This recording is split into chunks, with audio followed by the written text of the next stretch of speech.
Boa noite.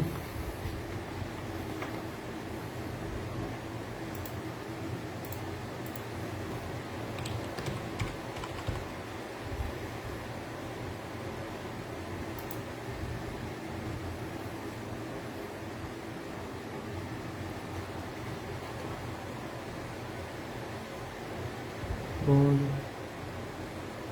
eu sei que eu tava no meu Facebook, tô no certo aqui.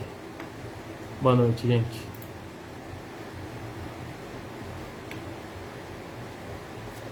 Hoje, lembrando, vamos continuar aí a série do Boa noite, Norá, Bia. Boa noite, Bia. Prepara sua água aí, viu, Bia? Não esqueçam da água. Evangelho, se quiserem acompanhar, capítulo 7. Hoje a gente vai falar muito sobre bem-aventurados os pobres de espírito. Vai falar sobre o que são os pobres de espírito, que Jesus quis dizer. Falar sobre aquele que se elevar e ser rebaixado. Mistérios ocultos aos doutos e aos prudentes, o que seria isso? E tem as instruções dos espíritos, como todo o capítulo do Evangelho segundo o Espiritismo. Então, se quiserem pegar aí no capítulo 7, a gente vai passar por todos os tópicos. Eu vou pegar algumas coisas de Vanderlei de Oliveira, porque a questão de se elevar tem muito a ver com orgulho, com vaidade, para a gente entender um pouco mais esse sentimento, que na verdade no fundo é isso. E também um pouco desse livro aqui, que é Jesus e o Evangelho, à luz da psicologia profunda. Esse aqui é do Divaldo Franco, o Espírito Joana de Ângeles. Vocês estão vendo de cabeça para baixo aí, mas é Jesus e o Evangelho à luz da psicologia profunda do Espírito Joana de Ângeles. Que a Joana de Ângeles, ela sempre vem trazer esses aspectos da psicologia, né, dentro do Espiritismo. Querendo ou não, no final das contas, o que a gente vem aqui é para fazer reforma íntima, para se conhecer. Então sempre esses aspectos um pouco, às vezes um pouco técnicos, às vezes um pouco mais leves do Joana de Ângeles são legais, se agregam bastante, tá? Então vamos começar aqui. E ele começa, né, esse capítulo do Evangelho segundo o Espiritismo falando o que são os pobres de espírito, né? E aí a gente falando de espiritismo, pobre de espírito dá muita impressão de que, né, pobres de espírito seriam pessoas espiritualmente realmente pobres, mas não, é mais uma perspectiva da época. O que a gente via muito, né? O povo hindu, por exemplo, que foi um dos que começou a habitar a Terra, ele se dizia muito que eles, quando a gente lê lá no livro do Emmanuel, A Caminho da Luz, fala-se muito da evolução desse povo e fala que cada povo ali deu uma, né, vamos dizer, deu uma escorregada em algum aspecto. Os hindus, eles tinham muito conhecimento da parte espiritual, vieram muito antigamente já com vários aspectos dos corpos sutis, né, vieram com a parte medicinal aí, né, essa parte do corpo, dos corpos mais sutis, etc., com meditação e outros conhecimentos, mas eles se perderam na questão das castas, né? Então os pobres de espírito, a gente nunca compreendeu muito bem o que seriam os pobres de espírito. A gente classificava eles às vezes de acordo com famílias, de acordo com posição social, e não tem nada a ver. Por isso que muitos, quando acabam desencarnando, se assustam com o que acontece do lado de lá, que é aquele súdito que a gente entendia que era um ignorante, que não tinha, né, valor nenhum, tá à frente de você moralmente, espiritualmente. Isso fica muito perceptível do lado de lá, né? Quando saem todas essas, vamos dizer, toda essa matéria densa que deixa a gente cego, acaba não deixando a gente ver a realidade, né? Então o pobre de espírito, na verdade, na verdade o humilde, que no fundo muitas vezes é elevado espiritualmente. Não necessariamente, tá? Não é porque a pessoa é pobre que ela vamos dizer, não tem bens materiais que ela é elevada espiritualmente. Pode ser também que não seja, mas o outro caminho também é verdade. Não tem nada a ver com a condição social, se você é elevado ou não espiritualmente. Então, aquele que se eleva será rebaixado. Ele começa a falar, né? quem é o maior no reino dos céus? Né? Eles começam a perguntar. Isso era muito comum entre os discípulos de Jesus. Eles ficavam muito perguntando quem que ele amava mais, né? Quem que era o maior no reino dos céus. Eles ficavam muito procurando esses rótulos. Né? E aí, em um momento, eles perguntam, quem é o maior no reino dos céus? Né? E aí Jesus chamou um menino e colocou esse no meio deles e respondeu, digo-vos, em verdade, que, se não vos converterdes e tornardes quais crianças, não entrareis no reino dos céus. Aquele, portanto, que se humilhar e se tornar pequeno como esta criança, será o maior no reino dos céus. E aquele que recebe em meu nome a uma criança, tal como acabo de dizer, é a mim mesmo que recebe. Olha que legal. Então, é sempre aquela questão de que Deus manifesta, né? Existe um princípio na nossa consciência que é Deus, né, em cada um. Então, quando a gente está recebendo uma criança, recebendo um irmão de uma forma igual, com humildade, né, de uma forma igual, aí é como se a gente estivesse recebendo Deus e naturalmente recebendo Jesus. É toda uma família, né? Então, por que ele usou a criança como modelo? Até Joana de Anjos nesse livro comenta, né? Que da inocência e a razão de ainda não haver penetrado no uso da razão, do discernimento do bem e do mal. Ou seja, a criança ainda não é dual, ela ainda não julga, ela não rotula. Esse é ruim, esse é... Se você pegar uma criança, né, se a gente pegar uma criança, isso é extremamente perceptível, você bota crianças no meio de criança, ela não vai ficar perguntando, esse é pobre, aquele não... Ela vai brincar com todas as crianças que tiverem lá, né? Se tiver um jogo de futebol ali, um é negro, um é branco, um é japonês, um é pobre, outro é rico, eles vão brincar, eles vão se divertir. Até o momento que eles começam a questionar, e às vezes a gente acha aquela inocência até estranha, né? Mas por que ele não tem um tênis, ele não sei o que, começa a fazer perguntas, mas você vê que tem uma inocência, eles não rotulam, eles acham estranho, porque é estranho, né? A nossa sociedade não é normal, a gente não divide as coisas de forma igualitária, então a criança acha estranho. E essa inocência é que Jesus se referia quando ele coloca a criança ali no meio.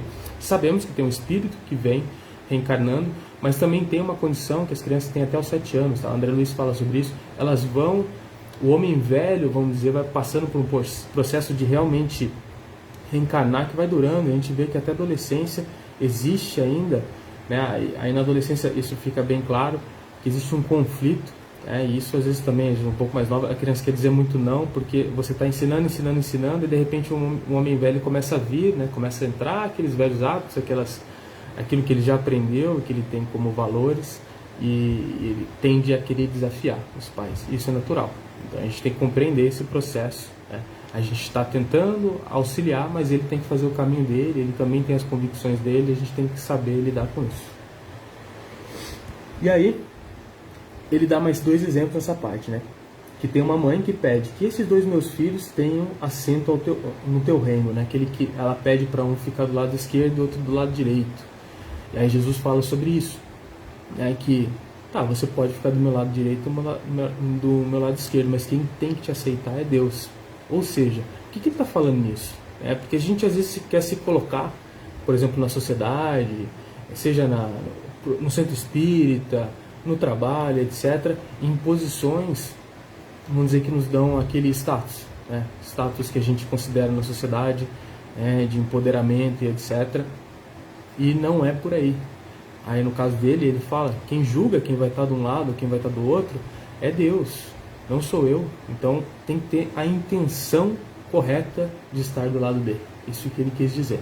A intenção de seguir a lei de Deus. Tem que ser puro. Porque esse julgamento está dentro da nossa consciência, não tem como fugir dele, não tem como esconder ele, né? Como a gente coloca os personagens para ir, às vezes, para falar com um certo grupo de pessoas, a gente coloca um personagem, para falar com outro a gente coloca outro, né? Um a gente é certinho, outro a gente é esperto, né? Quando a gente está no outro grupo, então a gente fica vestindo esses personagens, mas quando a conversa é com a consciência, não tem como você vestir um personagem, ela sabe quando você está contando, a gente sabe quando a gente está mentindo para nós mesmos, né? Então é disso que ele fala, né? Então tem que ter essa pureza. Daí ele fala assim, quer ficar do meu lado esquerdo, do meu lado direito, mas saiba que do lado do meu pai, né, quem serve é que é grande. Então se você se coloca numa posição de servidão, você se coloca numa posição de escravo, esse cara é o que vai ser mais considerado pelo meu pai, então não é esse status, é isso que ele quer colocar. E tem aquela questão que ele comenta de quando for desconvidado, né? A pessoa chegar e pegar o melhor lugar da mesa, né? Então, os elevados serão rebaixados. Então, você vai lá e pega o melhor lugar da mesa. E a pessoa para quem, né, o anfitrião separou aquele lugar chega. Aí você passa por uma situação um pouco, né, se você for orgulhoso, mais chata ainda, de que, por favor, esse lugar está reservado para tal pessoa e você tem que sair. Então Jesus fala, sente-se no lugar mais escondidinho, mais o pior lugar. Espere para ser convidado para sentar no melhor lugar. Ou seja, ele está falando muito de meritocracia, né? Não é você querer se colocar lá antes da hora. Fica ali fazendo seu trabalho na humildade, nos bastidores, e as pessoas vão perceber, né? Quando a gente tem a intenção correta, a gente trabalha de forma, né, com a consciência limpa, de que está fazendo o que tem que ser feito e da melhor forma, isso vem, né? Às vezes não vem nem no mundo dos encarnados, infelizmente, né? Que a gente sabe que muita coisa não é reconhecida aqui, mas vai ser reconhecido. Esse Espiritismo traz essa perspectiva, que é só uma passagem, uma hora vai ser reconhecida, é inevitável. E vai ser reconhecido por quem importa, né? E aí os poderosos na terra conservaram apenas o orgulho. Daí o que se comenta muito nessa passagem aqui, ó, os poderosos da terra, o que eles vão conservar? Eles vão sair daqui orgulhosos, e aí a dor vai ser maior do lado de lá, porque daí você vai se deparar com uma verdade, né? Por exemplo, eu fui um rei, eu tive muito dinheiro, eu fui um diretor de empresa, um CEO, eu pisava nas pessoas, e aí você sai todo orgulhoso naquele status de você é melhor do que todos aqueles aos quais você pisava, né? E você chega do lado de lá e muitas vezes esses todos que você pisava, que foram humildes, ficavam lá embaixo na escala social, eles estão acima de você. E aí vai doer mais ainda, porque a humilhação, que é uma coisa boa, se humilhar é ser humilde, vai doer mais por causa do orgulho, né? Vai ser um baque muito grande. Então essas pessoas tendem a sofrer muito, tá? Então quem se elevou demais aqui vai ser muito rebaixado do lado de lá. E não é nem por Deus, é por nós mesmos, porque vai doer mais. Quando você já é humilde, te coloca numa posição ali um pouco, né, você está acostumado a servir, a trabalhar, não vai doer tanto. Mas agora uma pessoa que sempre se colocou como soberba, não, eu não posso fazer esse tipo de atividade, braçal, isso aí é para quem né, quem está começando na carreira, não posso fazer esse tipo de coisa, etc. Se coloca acima, aí toma um baque muito grande. E aí no Evangelho, no capítulo 2, se eu não me engano, tem até a rainha da Inglaterra, né, tem um depoimento de uma rainha francesa, que chega do lado de lá e os súditos dela estão acima dela, ela tem um depoimento dela, é legal passar lá e dar uma lida. E ela, né, naquela época falava-se até que tinha um sangue azul e etc, e deu de cara ali com uma situação muito diferente do que ela esperava. E aí Joana de Ângeles puxa nesse livro, olha que interessante, em qual realidade Jesus encarnou, né? Nessa realidade, as mulheres, as crianças e os escravos não desfrutavam de qualquer direitos, antes servindo como alimárias desprezíveis, subestimados, constituíam carga que se podia vender. Ou seja, as mulheres, as crianças, os escravos, às vezes eles poderiam ser até vendidos. E por que né? Então, você via um orgulho muito grande do homem. Então, fala muito da sombra do homem. E fala do arquétipo que a mulher veio na época, né, até bíblico, né, de que a queda do homem foi por algumas tentações e que a mulher tinha culpa nisso. A gente vê algumas culturas, inclusive, que a mulher não pode mostrar nada do corpo. Então você vê, a mulher ela não pode ficar à vontade na sociedade com a roupa que ela quer usar, e não é por culpa da falta de controle do homem, né? Então você vê a projeção do homem, o homem não consegue se controlar, então vamos cobrir essa mulher toda aí, porque se ela sair, no fundo é isso, né? Porque se ela mostrar uma parte do corpo ali, o homem não se aguenta, porque fala vem com toda essa carga animalizada de povos que dominavam um outro na força, como animais, né? Então isso fazia também, comentava que os homens mais velhos nessa época às vezes tinham muita preocupação com as crianças. Por quê? Porque quando eles ficassem velhos, essas crianças seriam adultos fortes, eles seriam dominados. O lado animal, né? Animal, o mais forte toma conta. Então eles tinham medo disso. Então fala muito do orgulho do homem dessa época, de que a mulher não participava de absolutamente nada nessa sociedade, né? Então Jesus nasceu exatamente numa sociedade assim bem complicada. E falam até no Caminho da Luz, o livro também que fala sobre as raças, começando aqui, né, as caças, etc. Os hebreus, eram os mais endividados que vieram para cá. E Jesus realmente nasceu entre eles por isso. Porque é ali que ele precisava atuar. Se ele conseguisse mudar aquele povo que já estava numa situação de sofrimento também, que é uma hora que você acaba pedindo ajuda, né? Cria uma condição, quando você chega e você é tão subjugado, tem uma hora que você tem que mudar de rumo, né? Então, Jesus nasceu no lugar certo, no momento certo, com o povo certo, um povo cheio de preconceitos como vários outros na época, né? Porque éramos muito machistas, escravizávamos, fazíamos todo esse tipo de coisa. E até hoje tem reflexos disso, né? Que a gente fica um pouco no subconsciente.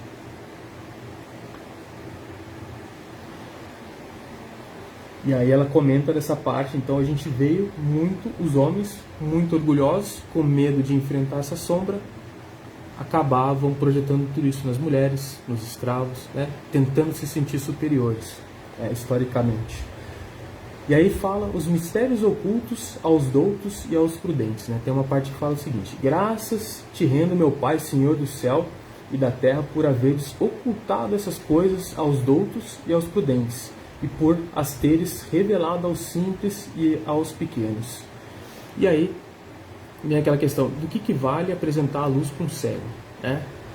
E aí fala-se muito, né? E Joana de Anjos fala também o medo enorme que nós, homens orgulhosos, tínhamos de sermos desafiados por alguma coisa que a gente não compreendia.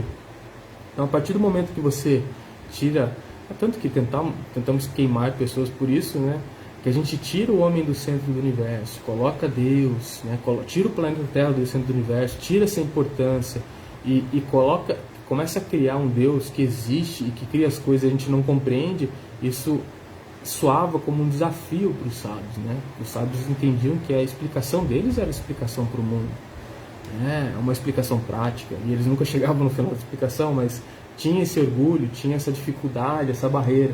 Então, Jesus nasceu entre os humildes e falou muito com os humildes. Alguns, né, sábios, que eram um pouco mais evoluídos, que nasceram na época, vieram realmente ali atrás de Jesus, ouviram alguma coisa, né, absorveram. Outros, né, a grande maioria se sentiu ofendida, se sentiu desafiada, né, porque todas aquelas regras estavam caindo pelo chão, todo aquele medo que usava-se para dominar os mais humildes estava indo embora. Então ele fala muito dessa parte, né, do orgulho, de se sentir desafiado por uma lei que a gente não tem domínio, que a gente não consegue explicar. Então aquela sabedoria, aquele rótulo de ser muito inteligente cai, né? E é muito essa questão do rótulo. Tem um livro que se chama Mindset também, que é até legal para saber como tratar o filho, né? E fala de algumas barreiras que às vezes se cria quando você fala que, né, eu comento sempre com vocês, quando fala, o seu filho, por exemplo, ele vai bem numa prova, filho, muito inteligente, né? Então você rotulou ele como inteligente. Todo mundo é inteligente, né? Todo mundo tem inteligência. A gente pode trabalhar mais ou menos ela, né? Porque a gente parte do princípio que Deus é justo, certo? Se Deus é justo, todo mundo tem capacidade. Então a gente tem que elogiar o esforço, o processo. Filho, você estudou, eu vi que todo dia você ficava umas 2 horas aí no quarto estudando e foi muito bem na prova, meus parabéns, né? Não tem que, porque daí a partir do momento que você rotula de inteligente, isso fala no livro, várias questões que acontecem, a criança fica com medo às vezes de entrar num desafio um pouco mais difícil e se perceber que ela não é inteligente, entendeu? Ela perder o rótulo de inteligente, ela ir mal na prova e perder essa posição de inteligente, quando não tem nada a ver, né? Então, quando você estimula ela a se esforçar, então um desafio que ela precisa se esforçar mais, ela vai se esforçar mais, ela vai ser elogiada, porque independente se ela for mal, ela estudou 4 horas por dia, foi mal, filho, parabéns pelo seu esforço, vamos continuar. Talvez mais um tempo você consiga chegar lá, passar mais um mês, fazer de novo essa prova e você vai conseguir. Então sempre elogiar o processo e não rotular pelo resultado, tá? Porque o resultado um dia vem. Instruções dos Espíritos, né? Daí vem aquela parte sempre que tem, né? As instruções dos Espíritos, né? Que são a parte explicar um pouco melhor aí tudo que Jesus falou, tentar entrar em um pouquinho mais de detalhe, né? Porque Jesus tinha a limitação do público com a qual ele falava, não a limitação dele, lógico, né? Não tem limitação nenhuma, ele poderia falar alguma coisa que a gente não compreenderia até hoje, mas ele tinha limitação do público. Então os Espíritos vêm passar alguns pontos que eu achei interessante aqui, que eu vou puxar para vocês, aí vocês podem ler com calma qualquer dia, mas são 5 ou 6 tópicos ali que eles vão falando. Como essas mulheres que vês passar despreocupadas e risonhas, esse trecho é engraçado. é legal, porque assim, fala de mães, né, que às vezes tem aquela vida dura, só trabalhando pro filho, resignada, etc. Né, e ficam invejando às vezes, né, ficam olhando como eu queria ser como essas meninas que estão aí saindo, se divertindo, bebendo, né, e falam, não cai nessa armadilha, tá? É uma armadilha do mundo dos encarnados, vamos dizer, dos prazeres. E aí fala-se muito que por trás dessas pessoas realmente que buscam principalmente desesperadamente uma festa, uma distração, não consegue ficar quieto consigo mesmo, né, com suas preocupações, essa pessoa tem muito mais problemas do que você que está aí cuidando da sua filha. Porque você que está aí trabalhando, cuidando dos filhos, sendo resignado, você dorme com a sua consciência muito tranquila. Essas pessoas, elas não podem parar um minuto para ouvir a consciência que dói, que a pessoa fica angustiada. E por isso que nessa pandemia tem pessoas que estão desesperadas, você vê, essas festas aí clandestinas que as pessoas não param de fazer, infelizmente, né, pegam uma atrás da outra, e a gente vê que faz todo o lockdown e parece que aumenta a ansiedade, as pessoas buscam esses lugares aí que não são permitidos, né, e essas coisas vão aumentando. Então essa é uma falta você vê o desespero, essas pessoas que vão na festa, e agora elas não podem mais ir, e elas têm que ficar em silêncio, aí começa a bater depressão, começa a bater ansiedade, começa a dar angústia, né? Então não inveje isso, tá? Isso é só uma ilusão. Continue resignado, vai sair daqui melhor do que entrou, com certeza. Essa pessoa que está em festa, etc., infelizmente, talvez saia com mais problemas do que entrou. Vamos dizer, mais problemas não, né? Vai sair melhor, né? Porque assim, vai sentir um pouco mais de dor, vai começar a caminhar para o caminho certo, talvez numa próxima encarnação ainda, mas vai perder tempo, Mas se regredir, a gente nunca regride. E aí fala uma outra parte: todos vós que dos homens sofreis injustiças, sede indulgentes para as faltas dos vossos irmãos, né? Então fala da indulgência, da questão de a gente ter indulgência. Então se a gente se trata como igual, se eu me coloco com humildade, a humildade, ela é necessária para que a gente faça uma caridade de verdade, tá? Porque é muito fácil fazer caridade, né? Como a gente fala, caridade você pode fazer em qualquer momento, né? Tratando bem uma pessoa, etc. Mas a caridade de verdade, lá de dentro, a gente tem que ir exercitando ela mecanicamente, mas lá de dentro a gente tem que ser humilde, tem que se colocar como igual. Essa pessoa que a gente acha que a gente vê que pode ajudar, no final, no fundo, somos iguais. É um problema que ela tem, eu talvez tenha outros diferentes, mas a gente tem que se colocar no mesmo patamar, tem que se sentir assim, tem que ter a intenção correta. Aí a gente consegue fazer a caridade. Mas muitas vezes a gente começa mecanicamente, e eu acho que tem que começar assim, e aos poucos isso vai vindo. A gente vai começar, a gente chega num lugar, muitas vezes a gente vai se sentir um pouco superior, vai se sentir, né? Mas essa intenção ela vai mudando, né? Conforme a gente vai doando, e vai ficando cada vez mais natural. E vamos dizer, essa ilusão que a gente cria, né? Fala-se muito, né, do chakra o gástrico, que é a parte emocional, ela influencia direto no chakra frontal, que é a parte da visão, né? Cria às vezes uma emoção ruim, de medo, de proteção, às vezes força a gente criar uma ilusão, um mundo onde a gente é melhor do que a gente acha que é, do que a gente é de verdade, na verdade. E então aqui ele fala pra gente ser indulgente, né, com os irmãos que não falta, ou seja, não trata com raiva. Sempre quando a gente entrar no embate, a gente se colocar, é um espírito que está precisando de ajuda, né? Tem que sempre trazer isso à tona, nunca entrar no enfrentamento, sempre entrar tentando melhorar a situação, né? E fala, se a gente sofrer calúnias, abaixar a cabeça sobre essa prova. Uma prova, provavelmente a gente caluniou muito, então não estou falando que a gente nunca vai desmentir alguma coisa, mas às vezes tem algumas calúnias que colocam aí, não tem o que ser feito, né? Como Jesus não se defendeu, são ignorantes às vezes, né? E tem uma perspectiva completamente errada, por exemplo, às vezes por você seguir um caminho espiritual e não tem o que você fale que vá convencer a pessoa, né? Fala, ele é doido, médium, fala com o espírito, né? E vai te caluniar, mas não tem o que fazer. É uma crença que está lá na cabeça da pessoa. Como é que, né, eu vou começar a brigar, bater boca? Aí eu vou sair completamente do conceito do que eu estou pregando como doutrina, né? Que é o espiritismo, etc. Que é a humildade, a indulgência com o próximo, né? Então a gente tem que às vezes ouvir isso e simplesmente seguir o caminho. faz parte de uma prova. Provavelmente a gente julgou outras pessoas em outras encarnações. Muito provavelmente. Aí ele fala de novo. Tem maior estima o que brilha e encanta os olhos do que o que toca o coração. Esse trecho é bem interessante, né? Então ele começa a colocar diversas situações, né? Olha que e a gente faz muito isso em sociedade. Falar das pessoas, por exemplo, chega uma pessoa em algum local. Essa pessoa é rica, ou essa pessoa é famosa, essa pessoa tem um status na empresa que você trabalha. A gente estende o tapete, a gente se comporta de uma forma completamente diferente de quando chegou, por exemplo, a pessoa para limpar o local. Que na verdade é a pessoa que vai trazer o maior benefício para o local, vai deixar o mais agradável para a gente. A gente estende o tapete, a gente sempre trata diferente, impressionante, né? E é muita diferença. Recebe, o outro a gente já coloca para trabalhar, às vezes nem boa tarde dá, né? E a gente recebe, estende um tapete vermelho para o outro. Você vê essas pequenas coisinhas, né? Que tem pequenas, são enormes, né? Se a gente for pensar. E às vezes a gente está recebendo um espírito muito mais elevado ali para fazer a limpeza do que aquele lá que a gente está tratando super bem.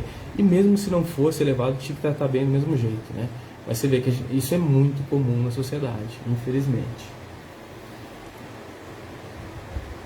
Aqui, ó, e o orgulho se mostra indulgente para tudo o que o lisonjeia.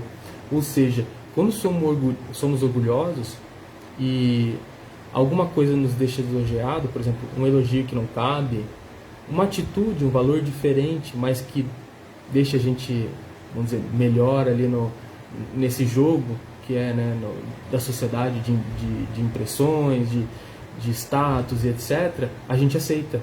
A gente aceita a corrupção, a gente aceita alguns assuntos que não ferem você no valor, mas a gente continua naquele grupo lá e finge que está tudo bem. Por quê? Porque está fazendo bem, o nosso orgulho está deixando a gente lá, porque nosso status está subindo, a gente começa a tolerar certas coisas e os valores ficam para depois. Jesus não se preocupava com isso, né? Quando, seja lá quem fosse, um sacerdote fosse falar com ele, ele falava o que tinha que ser falado. E às vezes isso, socialmente, lá se ele quisesse subir na escala ali, ele fez exatamente o caminho contrário. Ele ficou famoso entre os humildes e ficou bem mal falado, inclusive, né, foi morto pelos que dominavam ali, que tinham o poder. E aí, ele fala que, né, sempre o orgulho, quanto mais a gente se elevar, mais a gente vai cair. Então, às vezes a gente e fala sobre isso, né, os espíritos falam que em alguns, aí já são os espíritos, o espírito da verdade falando, se não me engano, essa parte, mas que às vezes existem algumas situações que até se eleva um pouquinho mais a pessoa, e mais um pouquinho, e quanto mais você elevar, maior vai ser a queda. Mas uma hora vai cair, entendeu? Se for uma coisa de ilusão, não tem jeito, é lei. Isso é lei de Deus. Não tem nada que passe por cima, ela é imutável. Então, isso vai ter uma queda, e quanto mais subir, mais feia vai ser a queda. Tá? E aí, quando a gente vai ver em Vanderlei Oliveira, lá de Mereça Ser Feliz, ele dá uma definição de orgulho. Porque Deus é bom, certo? Deus criou o homem. E Deus é perfeito. Deus é justo. Então, ele criou alguma coisa ruim, né? O orgulho, porque Deus colocou orgulho no homem, né? Então ele vem falar de orgulho. Ó. O orgulho é o sentimento de superioridade pessoal resultante do processo natural de crescimento do espírito, um subproduto do instinto de conservação, um princípio que foi colocado no homem para o bem, porque sem o sentimento de valor pessoal e a necessidade de estima, não encontraríamos motivação para existir e não formaríamos um alto conceito de dignidade pessoal.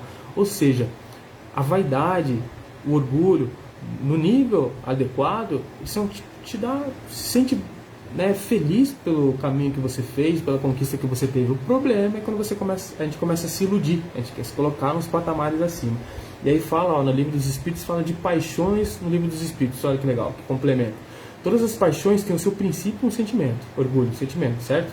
Ou numa necessidade natural. E orgulho seria natural. O princípio das paixões não é, assim, um mal, pois que assenta numa das condições providenciais da nossa existência. Ou seja, ter paixão não tem problema. É uma condição da existência para você buscar crescer, se motivar. A paixão propriamente dita é a exageração de uma necessidade ou de um sentimento. Ou seja, quando a gente exagera, extrapola, está no excesso e não na causa, e este excesso se torna um mal, quando tem como consequência um mal qualquer. Ou seja, é o excesso de orgulho, o excesso de vaidade. Um pouquinho de orgulho assim, do que você realmente fez, né? O orgulho do que você fez. Agora, um orgulho de algo que a gente não fez, a vaidade, uma ilusão que te cria, né? E fica vivendo esses personagens que são, né, que ficam tentando preservar, gastam energia tentando preservar essa mentira, ao invés de gastar energia fazendo coisas boas. Esse que é o problema. Então, você vê, até para orgulho a gente vê um lado positivo. E agora eu vou falar algumas coisas sobre orgulho, só para vocês refletirem. Eu vou colocar até aqui no chat, tá? Porque isso aqui é legal. Algumas perspectivas para a gente perceber o orgulho em nós mesmos. Tá? Vou ler aí. Melindre é o orgulho na mágoa. Tá? Então, o melindre é o orgulho. Ou seja, o que é o melindre? Né? Quando alguém fala alguma coisa pra gente, né, e a gente se melindra, né, dói muito. E normalmente é verdade. Né? E porque a gente é orgulhoso, a gente não quer que aquela verdade venha à tona. Então, cultivemos a coragem de ser criticados. A gente tem que ter coragem de ouvir, né, umas verdades. Né? A gente tem que aprender. A gente tem que primeiro conseguir abraçar as nossas verdades, nossas sombras. Então, a gente tem que aprender a ouvir. Então, o melindre é uma das formas de expressão do orgulho. Pretensão é o orgulho nas aparições. Aprendamos a contentar com a alegria de trabalhar sem expectativas pessoais. Ou seja, a pretensão demais é eu achar que começando a fazer um trabalho, por exemplo, começando a estudar, eu vou passar no mês que vem. Ou então, comecei a treinar um esporte, eu vou ser campeão mundial nisso aqui. Calma, faz seu trabalho, né? Se contenta com o resultado que vier, faz o seu melhor.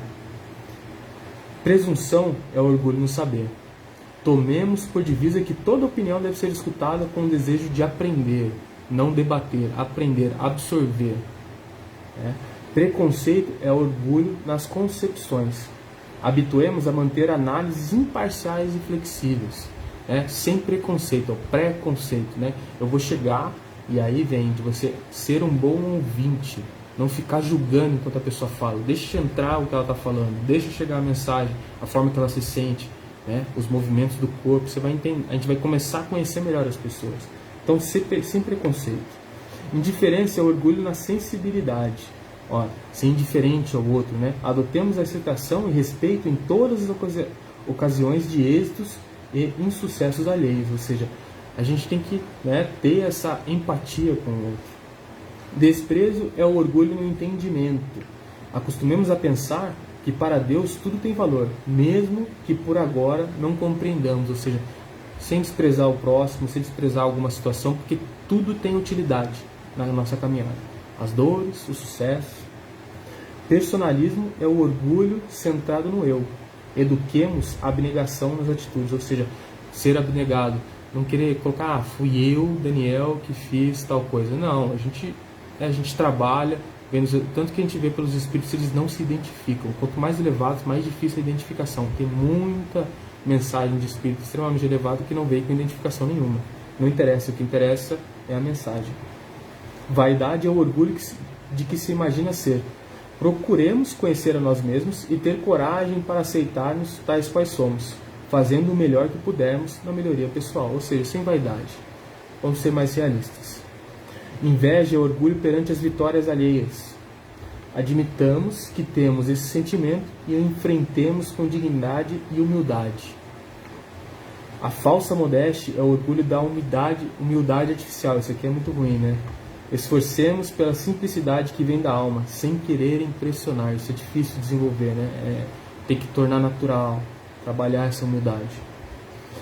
A prepotência é o orgulho de poder. Aprendamos o poder interior conosco mesmo, transformando a prepotência em autoridade. Ou seja, e aí se vê isso muito no lado espiritual. Sabe quando as pessoas tentam expulsar os espíritos, às vezes em alguns rituais, e no espiritismo se usa muito a conversa, porque a gente sabe que a gente tem tanto problema quanto aquele espírito que está obsidiando, muito provavelmente. Estamos no mesmo planeta, a gente não está em níveis completamente diferentes.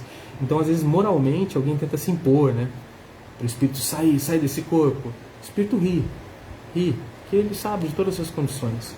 Está sendo prepotente, Então, a gente tem que aceitar. E falando sobre isso, um último recado. Quando a gente fala de obsessão, é uma porta para a obsessão, o orgulho, a vaidade. E é muito usado, principalmente em pessoas que trabalham na parte espiritual, e às vezes começam a receber muito reconhecimento, e isso é uma portinha, é esse defeito, ó. Em todas as imperfeições, isso é Allan Kardec, tá? Todas as imperfeições morais são outras tantas portas abertas ao acesso dos maus espíritos. Aqui, porém, eles exploram com mais habilidade é o orgulho, porque é a que a criatura menos confessa a si mesma, ou seja, a gente fica tentando se iludir, né? É um defeito que a gente protege, né? A gente fica protegendo esse defeito, né? Porque a gente fica criando esse personagem e fica tentando se convencer de que é melhor do que é, ao invés de aceitar e trabalhar para realmente ser. A gente gasta energia nesse processo ao invés de gastar no processo de melhoria, né? Então é uma porta para a obsessão, que o espírito se sintoniza com aquilo que, né, que traz para ele um conforto, né? É um pensamento igual. Então, vamos aproveitar agora para nosso momento de vibração, tá? Quem tiver aí com um copo d'água, quem não tem, corre lá e pega, tá? Corre lá e pega um copinho d'água, dá tempo ainda. Vou esperar aqui 20 segundos para a gente começar a vibrar.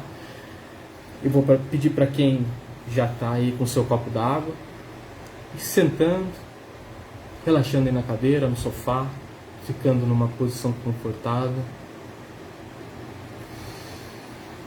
Vamos respirando fundo. Talvez fique alguma reflexão aí na cabeça, deixa vir naturalmente, não tem que ficar expulsando as coisas, só deixa vir e ir, qualquer tipo de pensamento. Eu vou pedir para vocês irem relaxando, descruzando os braços, as pernas, para deixar essa energia passar. Nós vamos agradecendo a Deus por esse momento, chamando agora a presença de nosso mentor espiritual, nosso guia, anjo da guarda, todos esses que nos acompanham. Vamos chamando a presença do plano espiritual, médicos, índios, todos esses que nos acompanham, essa equipe que apoia todo esse trabalho virtual,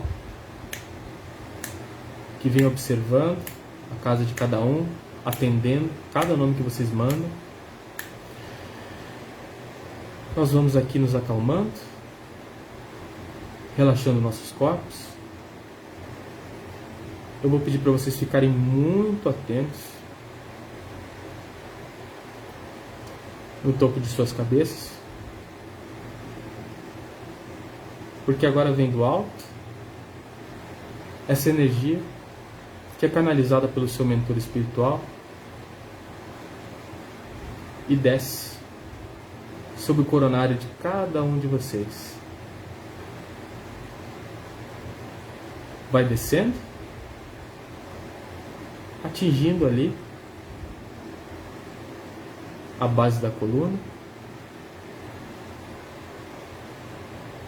E hoje, da base da coluna, você vai sentindo ela descer. Você sente um pulsar ali no seu laríngeo, no seu frontal, entre os olhos.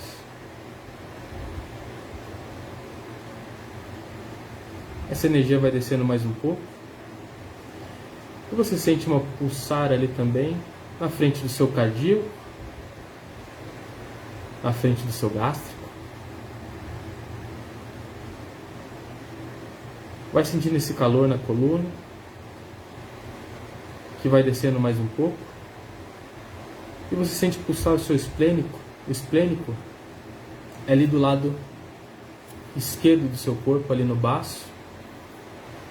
E dali a energia vai se espalhando por todo o seu corpo.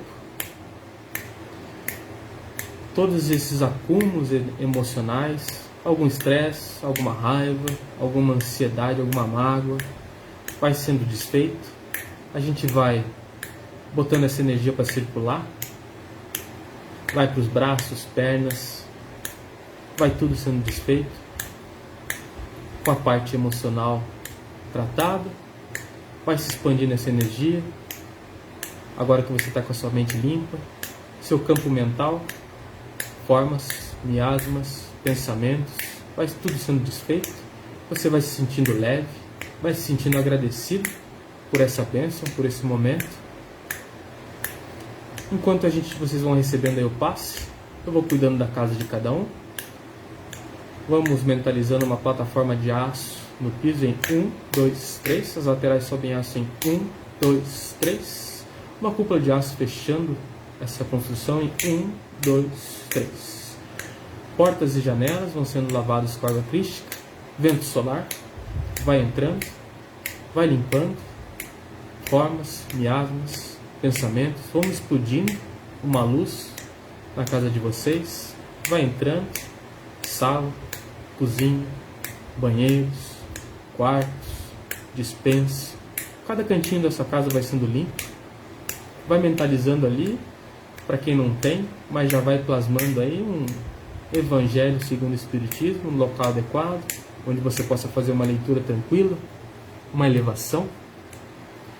E eu vou pedindo para o plano espiritual, para caso tenha algum irmãozinho que deva ser encaminhado, para que vocês nos auxiliem.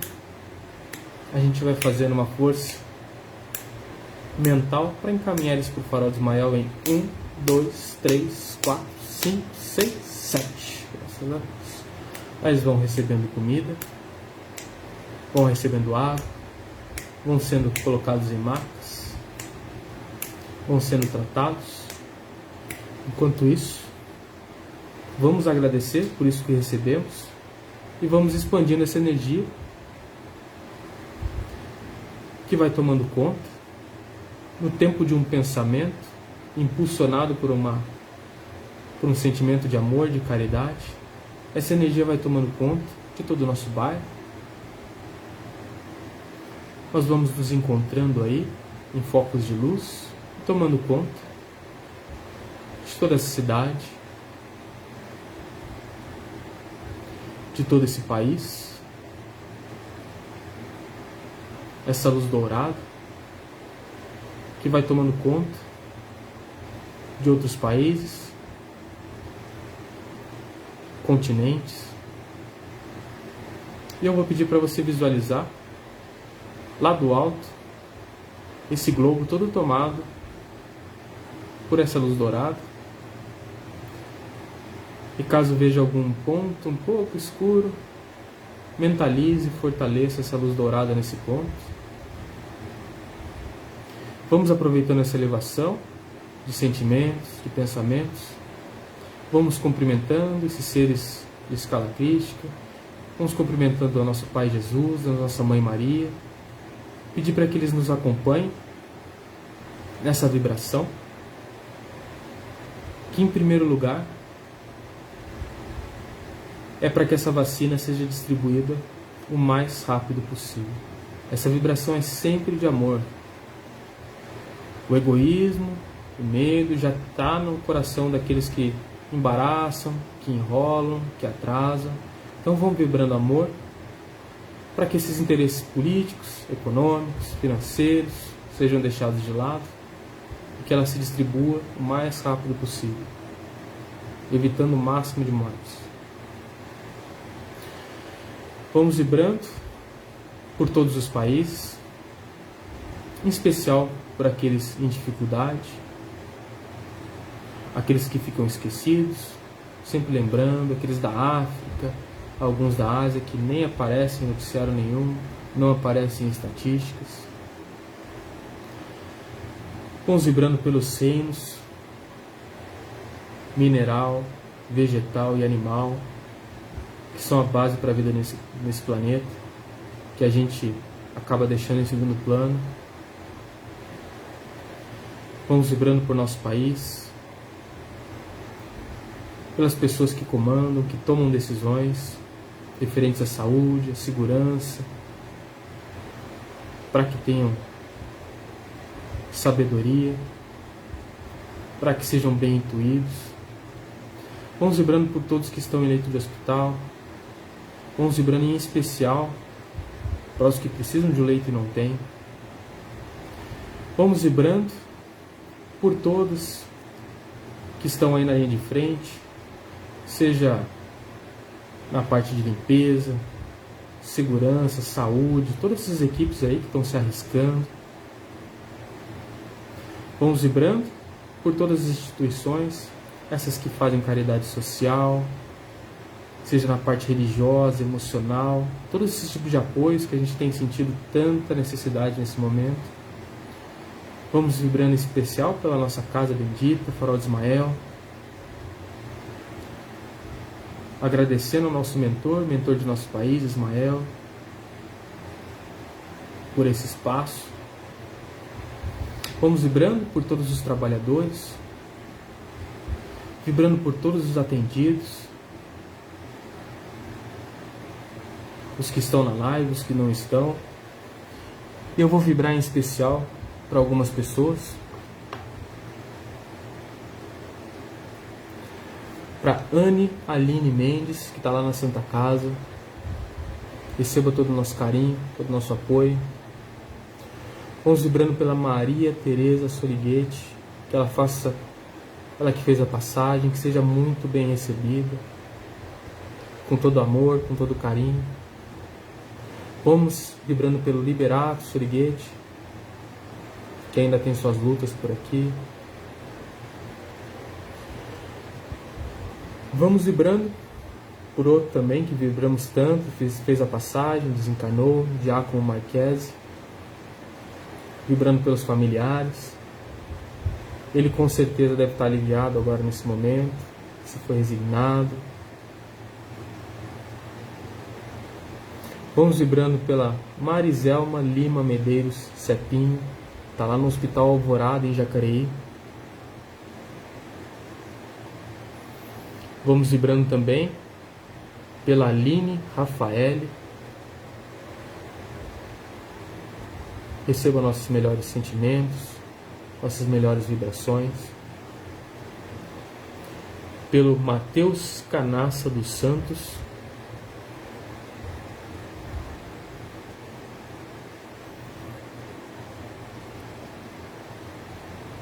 E vamos pedindo também um espaço para vibrarmos por nós mesmos,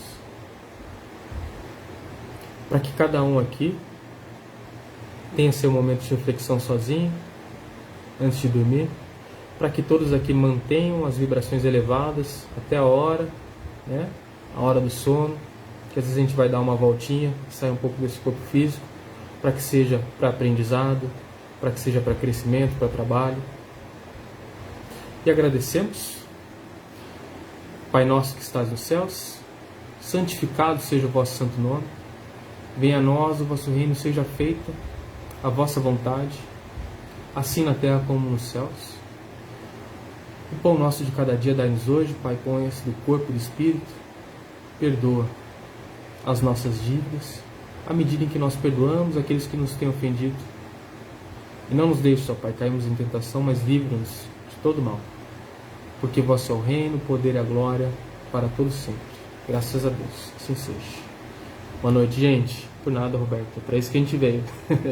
Boa noite, obrigado pela paciência e pela audiência. Fiquem com Deus, viu?